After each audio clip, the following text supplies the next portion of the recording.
一行人一路循着长生草走，轩辕觉一路将这几日的事情都说与叶婉婉听。叶婉婉啧啧道：这么说，山坳里真的藏着宝藏，还真让我猜对了。只是没想到，竟然是青龙帮帮主搞的鬼。青龙帮都这么有钱了，还挖宝藏，拿金子当饭吃啊！轩辕觉摇头：曹金要这么多钱财做什么？我不知道。罗石海却是不难猜，他千机阁已经被我带兵摧毁，这几年来四处逃亡，定是想得了这笔钱财，东山再起。叶婉婉脸上显出些嫌弃：那必须抓住他，万一让他得了宝藏东山再起，岂不是又要害人？真有宝藏给这种人，还不如挖了分给永州城的百姓呢。你想想，朝廷派九王爷给百姓发金子，每家每户都有，岂不美哉？轩辕觉失笑：这山中宝藏若是无主，就依你的意思分给全城百姓。说到无主，叶婉婉突然一下想到了风老头，心道这山中宝藏莫不是这老疯子的，否则怎么会给他那些东西，还能在山中来去自如呢？不敢细想，叶婉婉摇了摇头：我不过是说笑，山里又不会平白长出黄金来，怎会无主？不过嘛，你们抓了人，我捡2块金子当辛苦费不过分吧？有根树枝横在路中间，轩辕觉顺手拉了一把叶婉婉往旁边。罗石海是朝廷通缉犯，海捕文书上有悬赏，我们若是抓住他，有你一份功劳。还有赏金啊？那我也算是有一点点功劳。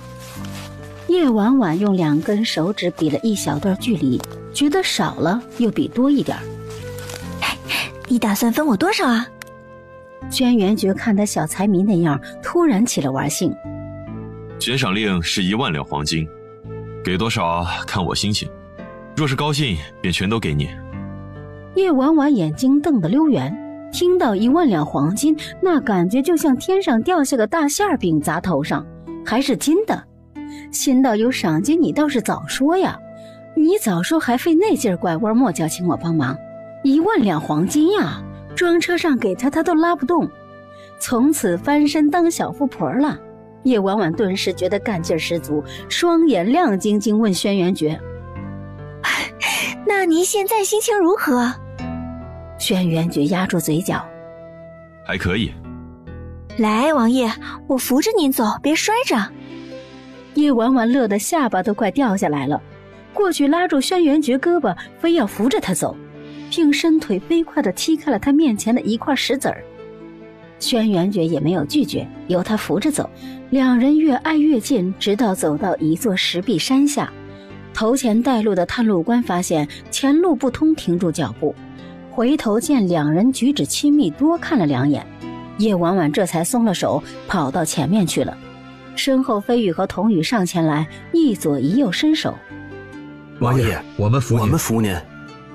轩辕觉一甩袖：滚！眼前的石壁笔直陡峭，高耸入云，除非长出翅膀，否则断不可能过去。众人都到山脚下仰脸看，最后齐齐看向叶婉婉。稍安勿躁，路在哪儿，找找就有了。叶婉婉走到一块石头前，摊开地图，点着他们所在的位置上的奇怪符号，在旁边批注上寻找。轩辕觉走上前去，也不打扰他，只是陪着一起看。有了。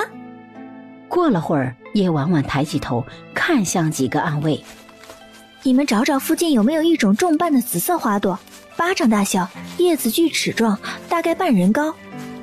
4个暗位分散4个方向寻找，很快飞羽跑回来了。找到了，在那边有一大片，太神奇了，竟然是从岩石缝里长出来的。走，有路了。叶婉婉笑着对着众人一招手，兴冲冲就先跑过去。轩辕觉示意其他人跟上，到地方就见眼前一大片开着重瓣紫色花的植物，都是从脚下的石缝里生长出来的，却是没有路。轩辕觉正疑惑，见叶婉婉已经跑进了那片植物里，他紧走2步追上去拉住他。小心，前面是悬崖，没有路。有的，就在前面。轩辕绝不太相信，怕有危险，还是不放手。叶婉婉干脆反手拉着他：“你跟我过来就知道了。”叶婉婉拉着轩辕绝走进花丛，走到靠近悬崖边，拨开那些半人高的花，一路找过去。很快，一个豁口出现在两人眼前，下面竟是几阶台阶。叶婉婉得意地回头看着轩辕绝笑，轩辕绝则是满脸的不可置信。几个暗卫率先下去探路，然后轩辕绝牵着叶婉婉也下来了。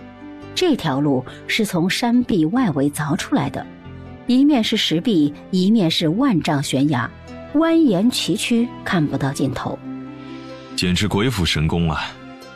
轩辕绝看着都不禁啧啧称奇，叶婉婉也扬着头看头顶。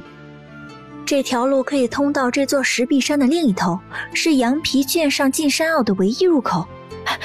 这之前有人走过的痕迹吗？说到这儿，叶婉婉想起一件事儿，她回头问飞羽：“没有，这条路已经很长时间没有人经过的痕迹了。”探路官对这方面比较精通，回答道：“在场都是聪明人，瞬间明白了叶婉婉问这话的意思。即使没有人走过，那罗石海他们又是怎么进去的？”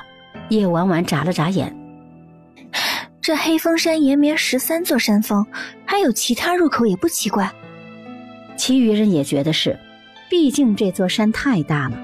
这石壁上的道路看着危险，其实开凿还算宽敞，走马车都不成问题。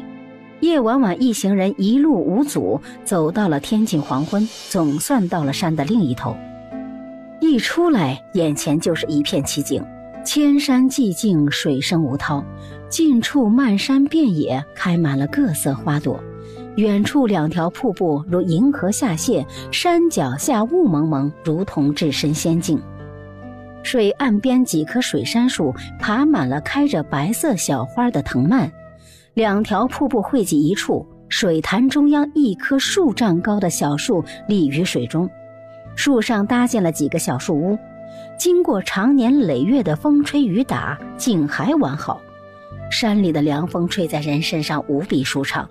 叶婉婉往前跑了几步：“要知道山坳里这么漂亮，我早该进来看看。”这些能碰吗？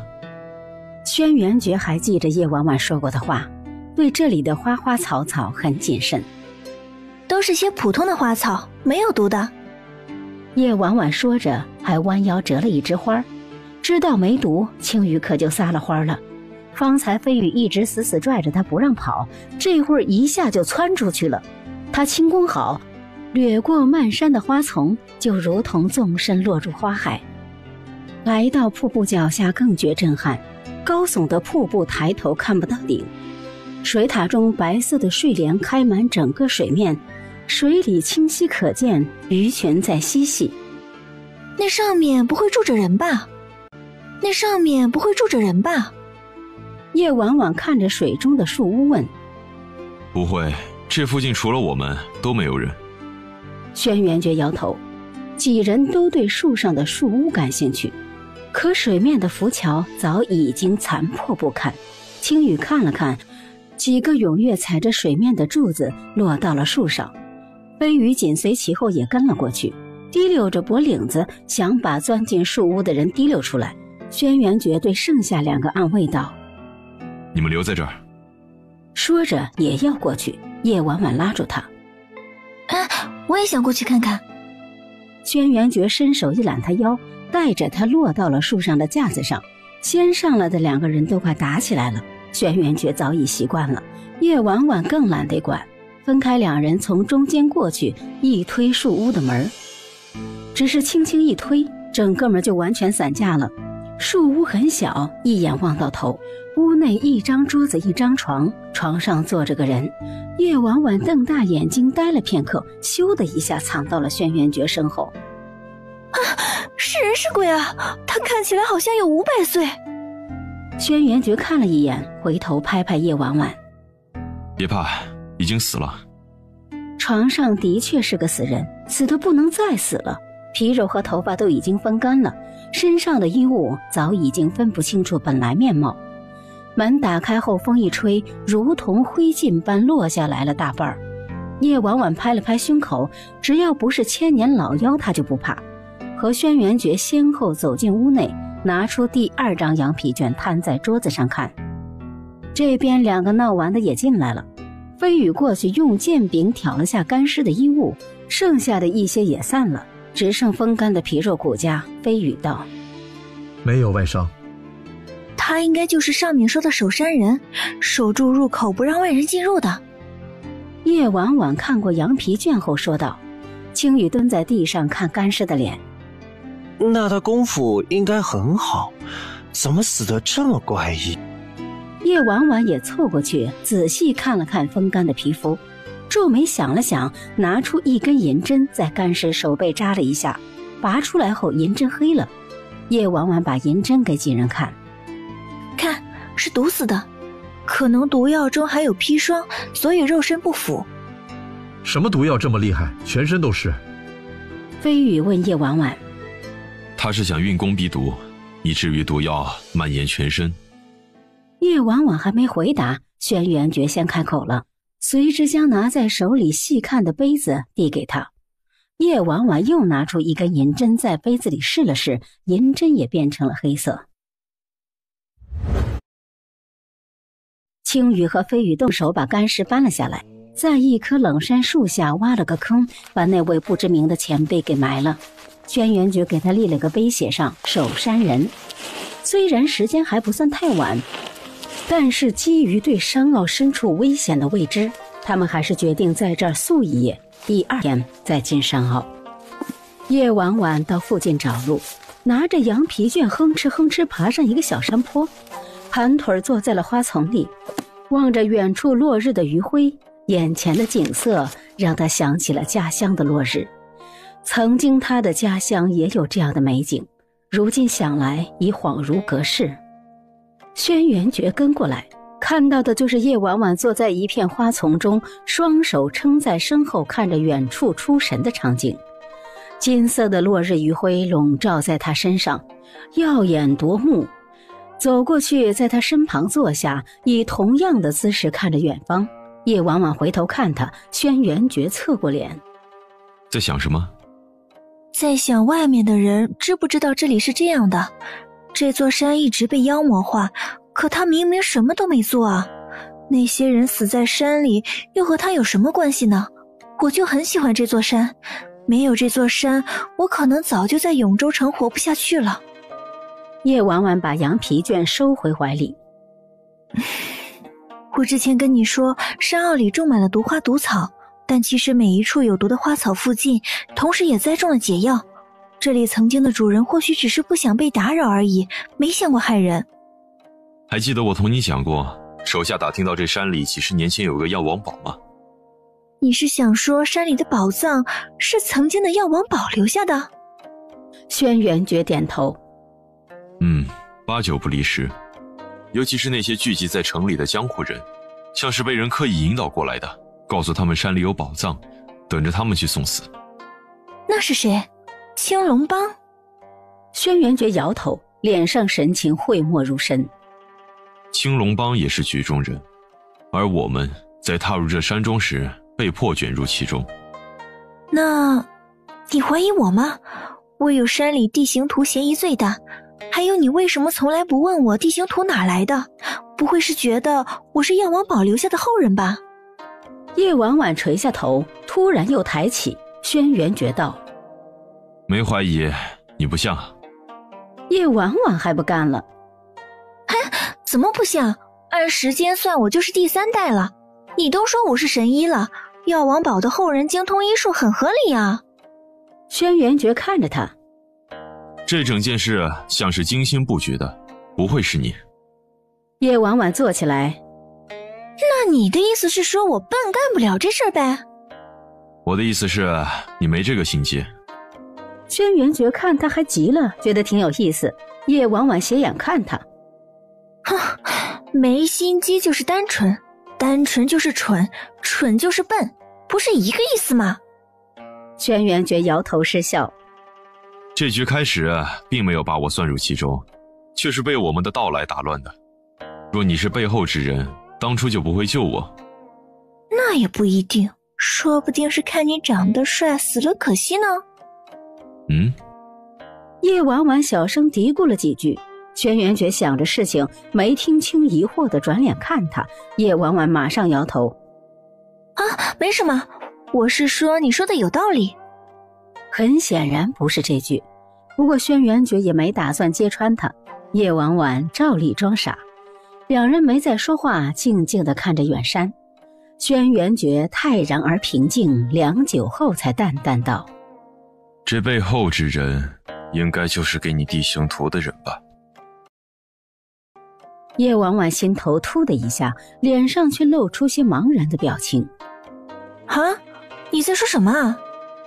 轩辕觉缓缓转过脸，看着他的眼睛。是那个失踪的老人家。叶婉脸上表情僵住了，虽然他不想承认，但自从回去找不到老头后，他就怀疑老头有什么事瞒着他。如今结合最近的种种来看，老头武功高强，会医术，年纪也符合，还有那一大箱医书和地形图都在向他证明着老头必定和这山中的药王堡有关系。可他不能说老头有恩于他，山里死了这么多人，若背后之人真是他，那些江湖人先不说，轩辕觉估计也会找他算账。只是如今看来不承认也没用了，轩辕觉已经猜到是他了。你为什么会说是他？叶婉有些心虚。轩辕觉道：我先前曾见过那位老人家一面，我师父教过我如何在不动手的情况下分辨他人会不会功夫。那位老人家功夫极好，至少在我之上。如果我没猜错，是他杀了东皇门的掌门方百慕，也是他在布局引江湖人进山。他想让那些人都死在山里。轩辕觉最后一句严肃中透着些寒意。你什么时候猜到的？叶婉扭开脸，不太敢看他的眼睛。你到官府报案那日。轩辕觉也没隐瞒。我之前就奇怪，你为何会认得山中道路？还有那把乌兹钢刀，你显然不知道它是个宝贝。那这些东西必定是别人给你的。你到官府报失踪后，我看到了画像上的人，便开始怀疑了。实不相瞒，我曾经派人追踪过他，不过被他很轻易的就甩掉了。叶婉咽了口唾沫，这位九王爷心思深沉，喜怒不形于色，估计就是身边的几个暗卫也不知道他在想什么。相处这么长时间，他这会儿才终于感觉到他像个王爷了。那个，你不怀疑我和老头是一伙的吗？叶婉试探着问。不怀疑。为什么？不为什么，我相信你。被人信任的感觉很好，叶婉心里松了一口气的同时，也低下头轻叹一声。他道：那老头他有病，疯病，我也不知道他病了多久了，时好时坏的，好的时候总是一个人静静的发呆，看起来很孤单，很落寞，也很可怜。我第一次看见那老头，就看出来他是个有秘密的人，可我不在乎，也不想去挖掘别人的伤心过往。老头他不是坏人，我能感觉得出来。叶婉说着，抬头看着轩辕觉，前所未有的认真。元恒，我知道你手下死了很多人，若这一切背后真的是那老头，你能不找他报仇吗？他做这一切开始也不是针对你，把你们牵扯进来只是意外。你放心，我一定会尽全力带你找到你想抓的人，赏金我也不要了。你说过你的命是我救的，对吧？那我能不能跟你换个人情？你别跟他计较，他都这么大年纪了，没有几年可活。我本也没打算把这笔账算到他身上。在山里伏击江湖人，以至于他们后来把我们当成杀手的是青龙帮。轩辕觉蹙着眉头。我比较好奇，你为何对他这么好？因为不是他的话，晨儿或许早就不在了。叶婉喉里艰涩地说出这句话。抱歉。气氛几乎瞬间变得沉闷而忧伤。轩辕觉伸手想揉一下叶婉婉脑袋以示安慰，可在即将触到之时又收了回来。他很想问小叶真身患何病，却开不了口。对于叶婉婉的身份和那2个长得和他像极的孩子，他有着太多看似荒谬的揣测。王爷，叶大夫，鱼烤好了，我们在潭底捞上来几条这么大的大黑鱼，每一条都有我手臂这么大呢。这份压抑的沉默因为青羽的喊声打破。青羽站在坡下，伸着手对他们使劲地晃，边晃还边蹦的。因为没注意，脚下被绊了一下，差点摔一跤。叶婉婉起身拍了拍衣摆，神色已经恢复如常，对轩辕觉一招手：“走吧。”轩辕觉看看四周，那意思你不是上来看看明日该走哪条路吗？叶婉婉脸上扯出一个笑容，指远处成片的树林，那个林子的树干呈白褐色，树杈和柳树低垂，且长势凶狠，盘根错节，细长的叶子上长满了倒刺，顶端开着像极了玉兰花的黄色花朵。那边已经长好了。第2日，叶婉婉带着一行人来到了林子入口。清晨山里雾气大，他特地等日头出来，雾气散了才过来。他没有贸然进去，而是指着林子道：“这树叫刺藤，四季常青，花开不败，花朵会散发出一股淡淡的香气，人进去之后闻着这个味道久了，就会头晕目眩，很容易被叶子上的倒刺划伤。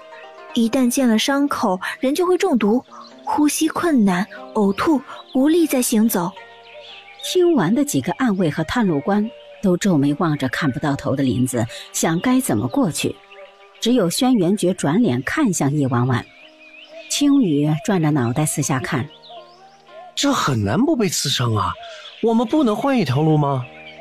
青羽琢磨了一会儿，要不把暴露在外的皮肤都裹上，只要不被划伤，只是头晕眼花的话，应该可以走完。蓝雨抱着胳膊拿眼白看他，是不是笨呢你？这林子这么大，进去脑晕眼花的方向都分不清怎么出来，你想死里面啊？童宇挠头有些急了。也是啊，那怎么办呢？只有轩辕绝不紧不慢地问叶婉婉：“这附近应该栽种了解药吧？”叶婉婉睡了觉，已经全然没有了昨日的惆怅，笑着对轩辕绝眨眨眼：“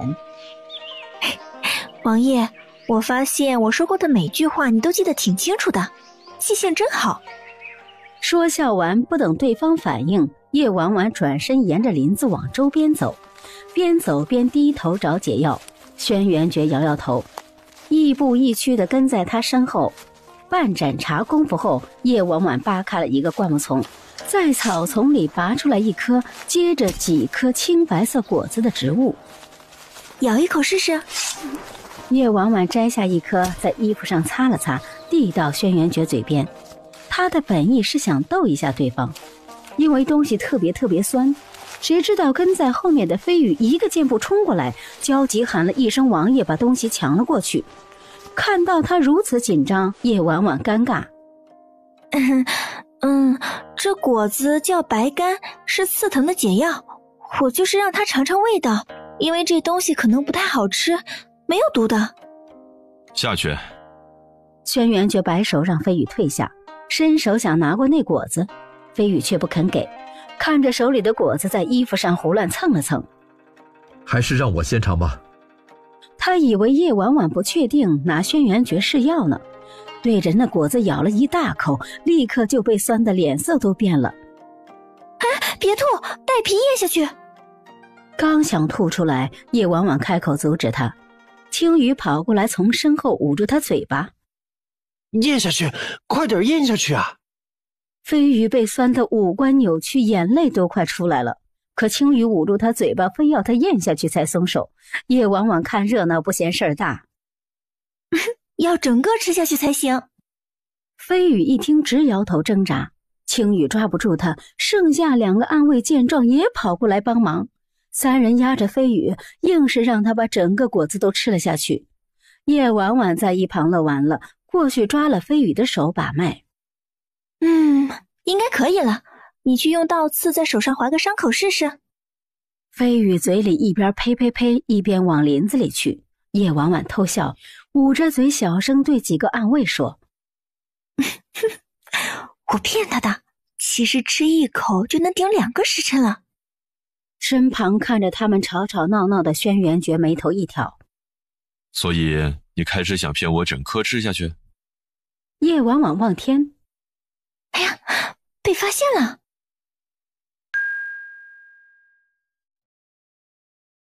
飞羽走到林子边，用倒刺在手背上划了一个口子。等了会儿后没有任何不适。叶婉婉把过脉后说解药起作用了，将白干果给每人分了1颗，其他人咬了一口都被酸得龇牙咧嘴的，只有轩辕觉没什么反应。叶婉婉盯了他半晌，发现他只是皱了皱眉头，佩服地竖了个大拇指。穿过刺藤林后，才算真正的进入山坳。叶婉婉一行6、7人深入林中后，闻到的刺藤花香气就变得异常浓厚了。道路也显然已经许久未有人走过。不同的2棵树枝蔓都野蛮生长缠在一起，需要用剑砍断才能通过。2个探路官循着地上的长生草在前头开路，衣服都被划破了，满手是伤。最后4个暗卫也上去帮忙，用手里的剑一起开路。叶婉婉边走边抛着手里的白干果，已经走了快1个时辰了，也没走多少路。他算着时辰，这酸掉牙的果子一会儿还得继续吃。轩辕觉在前头背着手，边走边打量四周。突然他看到一棵树上好像有字，停下脚步，仰脸仔细看。叶婉婉没注意前面人停下，差点没一头撞上去。发现他的举动后，也跟着仰脸看。树上有字。叶婉婉垫着脚看过后说道。轩辕觉伸手指另一棵树，这棵树上也有。叶婉婉循着轩辕觉手指看过去，看到另一棵树上果然也有。他马上拉住轩辕觉，我们上去看看。轩辕觉点头一拉他胳膊，叶婉婉就双脚离地飞起来了，轻轻巧巧落到了树上。只是这刺藤树能落脚的地方狭小，2人上树后几乎贴在一起。叶婉婉刚想退开一些，轩辕觉伸手在他脑袋后面挡了一下。别动。轩辕觉抓住叶婉婉肩膀，然后另一只手一甩袖，用暗器将身后的藤蔓砍落了。周围没了刺藤蔓，叶婉婉终于能退开了些。他马上去看树上的字儿，伸手摸了摸，不确定道：大子由。轩辕觉也伸手，叶婉婉立刻被他手背上2道还在流血的划痕吸引注意力，应该是刚刚在他脑袋后挡了一下划到的。轩辕觉细长的手指在树干上沿着划痕摸过去，应该是夫子庙。说完没听见身边人反应，轩辕觉低头就见他正在身上摸索着，不知找什么。叶婉婉在找手帕，他平时没这么讲究，不怎么用手帕，一时不知道收在哪里，好半天才从腰间摸出一条来。他拉过轩辕觉受伤的那只手，用手帕包住伤口，然后在他掌心打了个结。轩辕觉翻着手掌看了看，失笑：这点伤无需包扎。那怎么行？我是个大夫，你是为我受的伤，那就必须得包扎。说完，叶婉婉转过头去继续看树上的刻字，嘴里不停念着：夫子庙，夫子庙，在哪里见过？我知道了。叶婉婉双眼一亮，从怀里拿出第3张羊皮卷，抖开指着一处给轩辕觉看：这里有夫子庙。轩辕觉刚接过羊皮卷想看一下，发现他们举动而上了另一棵树的飞羽喊道：王爷，这里也有字，龙王潭。轩辕觉低头想找一下有没有龙王潭，却抓瞎了。他忘了上面的不是他们常看的文字，看不懂。叶婉婉笑了，凑过来伸手一指，龙王潭在这儿。陆清泉。童宇在不远处另一棵树上喊。叶婉婉被轩辕觉从树上带下来，他把羊皮卷摊开，又指出了陆清泉的所在。几个暗卫上树把周围的树都查看了一遍，又找到了3棵刻有字的树。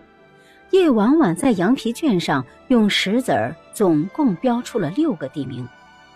轩辕觉在一旁仰头看刻字离地面的高度，喃喃道：若刚刻上去时是成人高度，那这些字至少有60-70年了，倒是和传说中药王堡覆灭时间吻合。蹲在地上的叶婉婉把6个地方用树枝连起来，发现是一颗6芒星。她抬起头，为什么要把这6个地方刻在树上？70年前这座山里到底发生了什么？轩辕觉回，怕是只有那位老前辈知道了。叶婉婉也无奈，只希望老头别是药王堡灭门惨案苦主，否则还不知道要发生什么事儿。2个时辰后，一行人顺利从刺藤林里出来，入眼的是一大片平坦辽阔的火红色花海，如玫瑰一般长着尖刺，却比玫瑰更妖艳。叶婉婉只看了一眼那片花海，就拦住众人：千万别过去，这是彼岸有剧毒，你们谁要是蹭破点皮，我可来不及找解药。青羽往后缩，这药王堡真够吓人的，种这么危险的东西，谁要是觉得花好看，上去摘一朵不是完了？叶婉婉头前带路，这才哪到哪儿啊，吓人的还在后面呢。他拿出羊皮卷看了看，指前方，走这边。很快他们就来到下一个地点，看得除轩辕诀外的几个人都张大了嘴巴，不敢相信他们要从这儿过去。青羽都结巴了，指着前面挂在树上比他大腿还粗的蛇：我要是过去，他会不会一口把我脖子咬断？那不得溅你们一身血？太血腥了。前方林子树不高，但长得枝繁叶茂的，蛇特别容易藏匿其中。在外面就已经看见7、8条碗口大的蛇了。怎么过去？轩辕绝不浪费时间，直接问叶婉婉。当然是直接走过去。叶婉婉大步就往里走，轩辕绝赶紧追上去拉他。对此他也很无奈，叶婉婉每次都不说清楚就自己行动，虽然知道他不会拿自己小命开玩笑的人，但每次还是会下意识紧张着急。等反应过来，已经跟过去拉住对方了。叶婉婉低头看看被抓住的手腕，又抬头看看轩辕绝有些着急的神色，手腕一转，反拉住他：你信我，没事的，你们功夫这么好，还怕蛇？轩辕绝跟着就进去了。几个暗卫见状，吓得也顾不得害怕了，齐齐跟上进入林子。叶婉婉看着前面顺着树爬下来的青蛇，脚步不停，看着半点没有害怕的意思，甚至还知道说笑。平日里遇到1、2条是不怕，可这么多，要是被咬上一口……青羽抓着飞羽袖子看头顶一条吐信子的蛇，咽唾沫。他若是咬我，你有解药吗？没有啊。叶婉婉忍笑。他们又不咬人。不咬人？几个暗卫异口同声，这蛇看着这么凶猛，难道还吃素？叶婉婉也不开玩笑了，认真道：这种蛇叫幼蛇，虽然看着吓人，但是性格很温顺的，不咬人，而且无毒，肉也可以吃。它们1年才蜕皮1次，蜕下来的皮可以入药治疗内伤，也可以晒干磨成粉止血，是很好的药材。不咬人看着也挺瘆人的。青羽一脸嫌弃，揪着飞羽在前面当人肉盾牌。叶大夫，我们为什么一定要走这条路？刚一路过来，明明有那么多路，看着都比这边好走。你是说刚经过的那个长满红色果子的山头？你知道那是什么吗？那东西叫魑魅果，养蜈蚣用的。那地方你前脚踏进去，后脚就会被毒蜈蚣爬满全身。一条大蛇从他们走的路中间慢慢爬过，叶婉婉停下脚步回头。那在前面那片种着黄色萝卜的菜地呢？青羽嘴角抽了抽。菜地？叶婉婉被黄色萝卜逗乐。那是龙涎参，养虫子用的，里面养的虫子叫七日虫，看起来倒是没有蜈蚣这么可怕，只有手指长，头发丝细，可它们头顶有触角，可以刺穿皮肤，钻入人的身体里，进去之后7日就会喝光你全身的血。青羽举手投降。我不问了，走这儿挺好的。叶婉婉笑着晃了晃羊皮卷道：我们也没得选，只有这条路是最安全的，那一头还有食人花呢，那东西倒是真能一口咬断你的脖子。四周满地的蛇爬来爬去，树上还不时有蛇啪啪往下掉，看得人头皮发麻。再配上叶婉婉说的话，其他人顿时觉得山里吹过的风都是阴风。当初要王宝的事儿，就是蓝雨从一个老者口中打听的。他听着叶婉婉说的那些吓人的毒物，皱眉道：药王堡不是说济世救人的吗？怎么在山里种了这么多危险的东西？若有人不小心进入，不是死定了？事情都有两面性，这山里的毒虫毒花虽然危险，但在会用的人手里可都是能救命的药材。轩辕觉也开口道：这黑风山山坳外的地形宛如天然屏障，很好的阻挡了外面的人进入，所以当年的药王堡是把这座山当成药园了，在这里种植了各种珍奇草药。应该就是这样。叶婉婉点头赞同轩辕的话。外面迷宫一样的地形是防止也是保护外来人不误入山坳的。不止如此，他们还把存在危险的地方用不同颜色标记，羊皮卷上写着以前是有人把守的，应该也是怕有人不小心误入。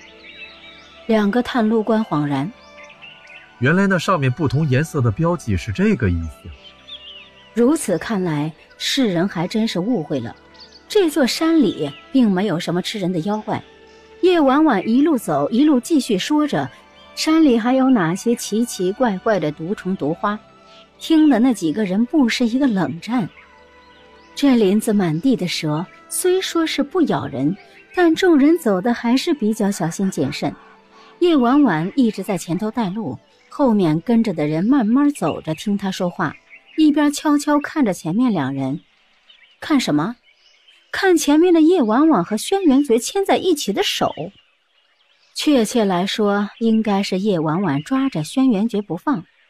他看起来似乎已经忘记了这件事儿，又或许过这蛇窝没有表面看起来这么泰然自若，抓着人壮胆。总之，两人这手进了林子后，就一直没松开过。跟在后面的几个人看在眼里，你推推我，我推推你，就是谁也没去开口提醒。这林子并不是太大，眼见就要出去了，叶婉婉不由得加快了脚步，手也依旧没有松开。他一开始确实没注意自己抓着轩辕觉的手，不过没多久就感觉到了，因为他手上用力的时候，对方回握了他一下。他当时就看了一眼轩辕觉的表情，见他还是那副云淡风轻的神色，他也假装忘了，一直抓着，主要是牵着的时候太顺手了。对方也想没收回去，身处蛇林里，手里抓着人也比较有安全感。眼见出口就在眼前，叶婉婉再想一会儿怎么不动声色把手放开，才能避免尴尬呢？正想着，突然轰的一声巨响，犹如耳边响起炸雷，整座山都跟着震了一下。叶婉婉被震得一晃，差点摔倒，就感觉被一股力道拉了回来。只是还没等他站稳，接连爆炸声响了起来，林里的蛇受到惊吓四下逃窜，所有人都因为山体摇晃没站稳摔在地上。叶婉婉一抬头，看到旁边一棵树倒下来，轩辕觉抱着他就地一滚躲开。王爷！爆炸声还在继续，后面几个人爬起来又摔倒，一路连滚带爬地来到他们身边扶起两人。叶婉婉被震得耳朵嗡嗡，脑子都有些懵了，问：什么情况？轩辕觉一手扶着他，抬头看远处爆炸声传来的方向。是轰天雷。爆炸点在一条山洞密道内，而这条密道正是曹金手上地形图的进山口。没有人知道的是，这其实不是真正的进山道路，而是当年药王堡留下的逃生通道。可惜当年药王堡几百口人，也只有当年仅13岁的曹老爷子从这儿逃了出去。爆炸使得整个山坳都在摇晃，山洞内哀嚎一片，被炸死的人血肉四溅，触目惊心。正是收到密信一路跟着暗号进来的那些江湖门派的人。曹金的4个弟子听到爆炸声，跑到洞穴口往里看，见里面浓烟滚滚，一个个脸都白了。他们方才抵达山坳不久，同罗石海会合后，传达了曹金让他们带的话，又去看了附近的药王堡废弃遗址，正商量着从哪一处开始挖，就听到他们进入山坳的那条路传来爆炸声。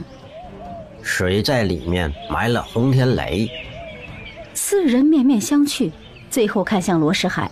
罗石海黑着脸：蠢材，东西没有找到，谁会蠢到把出山的路给炸了？爆炸的浓烟从洞口冲出来，随着出来的还有没被炸死的江湖人，爬出来后被浓烟呛得直咳嗽，灰头土脸，狼狈不堪。他们怎么会在这儿？罗石海站在一块巨大的石头顶部，看清楚出来的人后，对着曹金的4个弟子一声怒吼。文彪眼神慌乱，一指段宏：我们不知道，师父把地形图给了他。师弟，你怎么这么不小心？真是可笑，地图进山前师父才交给我，我一直带着，更何况出发前我一直在帮里就没出去过。青龙帮上下弟子可以作证啊。哼，除了你还能是谁？我们又不知道怎么走。师弟，师父可是把进山的方法教给了你。3弟子也附和。几位师兄为何一口咬定是我？段宏不是个傻子，板着脸道：是我带路进来没错，可队伍中人这么多，谁心怀不轨给后面的人留下了记号，不一样可以跟进来，大家都有嫌疑，不如就到师父面前分说分说，看他信谁。仗着师父喜欢你，就想把责任推给我们，是不是？师父明辨是非，自有公断，我为何要把进山的消息透露出去？与我有何好处啊？我看你就是心虚。心虚？不是我干的，我为何心虚啊？大师兄，轰天雷可是你的人在看守。够了，一群蠢材，这什么时候了还内讧？看着山洞里出来的人越来越多，罗石海暴怒：是你吗？那些死里逃生的江湖人刚出来的时候，一个个还没缓过劲儿，等看清外面的人后，一个白发老者上前，老者还带着写的那张脸铁青。哦，原来这一切都是你们青龙帮搞的鬼，故意引我们进入山洞，然后引爆轰天雷，想一举铲除我等啊！金刀门的帮主也上前，抽刀指着他们：你们青龙帮狼子野心，我帮中先前进山的人都被青龙帮暗害了，你们不承认，如今人赃并获，看你们如何抵赖。曹金枉为名门正派，竟是个道貌岸然的伪君子。这些人在山道里炸死大半，出来的还有500-600人。此时沆瀣一气，以壮声势，一时间骂声四起，对方人多势众，曹金的4个弟子面面相觑，很显然是有些慌了神儿，不知道该如何处理如今的局面。一群废物，行了，都别吵了，都是想做强盗的，谁又比谁高贵？既然来这儿的目的都心知肚明，那就把话推开了说。罗石海从巨石顶跳下来，落到那群江湖人面前。他一步步向前，目光狠厉地看着那些人。阴魂不散，坏我好事，忍了你们够久了，还想跟我分宝藏，你们也配！那些江湖人听完宝藏二字，相互交换着眼色，人群顿时乱了，七嘴八舌讨论起来。刚刚的死里逃生都抛诸脑后，眼里都是欣喜和贪婪。列位是不是高兴得太早了？罢了，等我拿到宝藏，一定放一块在你们分头，让你们高兴高兴。罗石海满脸不屑地看着他们。你是什么人？说话如此狂妄，还想独吞宝藏？大家都是寻宝的，见者有份，懂不懂？我们这么多人，你以为你讨得了好？你们可以试试。罗石海仰起头，脖子左右转动，就听到一阵骨骼响动的声音。完事儿，他双手向下一运内力，铁锈咔嚓一声向下延伸，包住半个手掌。你是铁手阎罗？有人认出了罗石海，结结巴巴指着他。曹金，他竟然窝藏通缉犯！各位贤侄，听到了吗？放了这些人出去，你们青龙帮窝藏通缉犯这件事就人尽皆知了。劳烦和我一起动手，把这些人都宰了吧。罗石海笑容皎洁，话是对身后的几个人说的。段宏想了想，第一个抽出刀上前，在身后的众弟子也跟了上来。无论如何不能让你们出去乱说话，毁了青龙帮。狂悖！我们这么多人，难道还怕你们吗？江湖人也一起摆出架势。罗石海的名头他们也都是听说过的，加上曹金的四大弟子，他们都明白只有联手才有机会获胜。那今日就新仇旧怨一起算。出了蛇林里面就没有那些危险的东西了。叶婉婉和轩辕决他们向着爆炸声方向跑，跑了好一会儿后，听到远处隐约传来兵器打斗的声音。轩辕决耳力好，听到有人施展轻功往这边来，第一时间拉着叶婉婉躲在了草丛后。叶婉婉躲在草丛里，伸手扒开一条缝隙往外看，就看到远处有两帮人在打架。一个大个子手上一把大刀拾起来异常的凶狠，砍瓜切菜般砍倒了几个人。大个子又一个回身将身后人的胳膊砍了下来，那人惨叫一声，鲜血飞溅出老远。叶婉婉看得眉头一皱，一只手就伸过来挡住他视线。叶婉婉转脸看到轩辕决正看他呢，扑哧一乐道：王爷，你太小看我了吧，我可是个大夫，这点胆量还是有的。轩辕决张了张嘴，默默把手放下。叶婉婉扒开草丛继续偷看。是曹金的4个弟子。蹲在旁边的蓝雨看了一会儿后，认出了打斗中的一方人。那大个子是曹金的大弟子，持一把大刀，力大无穷，又虎又莽。左边2个是老2和老3，那个蓝色衣服头上有辫子的是老4，他是4个里功夫最好的，会曹金的伏虎擒拿手。另外那些人呢？轩辕决问。蓝雨又看了看，就是在永州城内那些江湖人，那白胡子世子前几日抓回去过。轩辕决皱眉，难道计策失效了？竟然没有拦住他们。这么多人，怎么不见姓罗那孙子啊？青羽趴在另一边，一一看过那些人，没有看到罗石海有些不忿，轩辕决也有些失望。他方才第一时间就是寻找罗石海是否在场，见不在，他也不想理会这些江湖人的争斗，拉了叶婉婉起身道：我们先离开这里，等他们打完先。叶婉婉也不想在这儿看杀人，猫着腰往外撤，便问道：刚刚的轰天雷是他们引爆的吗？与此同时，远处有几个人联手围攻着一个人飞了过来，交手的掌力把一块大石震碎，轰的一声。不知道啊。轩辕爵摇摇头，循着动静看了一眼，突然就不动了。